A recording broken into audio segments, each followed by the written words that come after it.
Les citoyennes et citoyens de nombreux pays sont familiers du protestantisme. Pour eux, dans leur vécu, il s'agit tout simplement de l'expression majoritaire du christianisme tel qu'ils le voient autour d'eux. Ça n'est pas le cas en France, où le protestantisme, très minoritaire, est parfois mal compris, au risque de passer pour un petit cercle fermé. Cette image d'un protestantisme comme cercle fermé, du point de vue des sciences sociales, ne résiste pas à l'analyse. On s'aperçoit au contraire qu'il existe mille et une manières de s'affirmer aujourd'hui comme protestant dans la France contemporaine. Dans la Nouvelle France protestante, ouvrage collectif issu d'un colloque organisé à Paris en 2010, on découvre de multiples modes de rattachement, notamment au miroir des cotisants, analysé par Jean-Daniel Roch.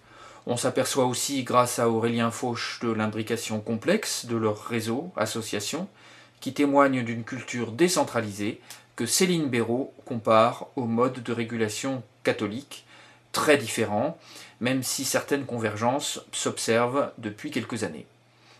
Pour évaluer le périmètre d'influence globale de ce protestantisme multiple, 5 cercles peuvent être distingués. Ces cercles s'imbriquent les uns dans les autres. Ils englobent différentes manières de s'identifier au protestantisme aujourd'hui. Un premier nucléus de protestants militants, pratiquants réguliers, peut être évalué à 600 000 fidèles, en grande majorité des évangéliques.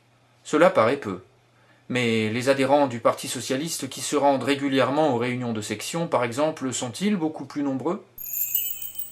La sphère des pratiquants dessine un second cercle d'appartenance, évaluable à 1 million de fidèles en 2010. Ce second cercle proposé intègre les pratiquants dans leur ensemble, à savoir ceux qui pratiquent de manière régulière, mais aussi ceux qui assistent de manière plus irrégulière et sporadique aux offices dominicaux. Un troisième cercle maintenant inclut, en plus des 2 précédents, les protestants non pratiquants et les proches qui papillonnent. On parlera de protestants de conviction, dont le nombre total peut être évalué à 1,5 million de personnes à peu près. Toutes les données de sondage illustrent l'existence d'un cercle de protestants présentés comme non pratiquants, qui ont perdu toute habitude de fréquenter un événement cultuel, sauf exception, les grandes fêtes, les mariages, les enterrements. Ces protestants n'en revendiquent pas moins des valeurs et des convictions religieuses, et s'impliquent au moins occasionnellement dans la vie financière de nombreuses associations confessionnelles qui œuvrent au sein de la galaxie protestante, associations cultuelles incluses.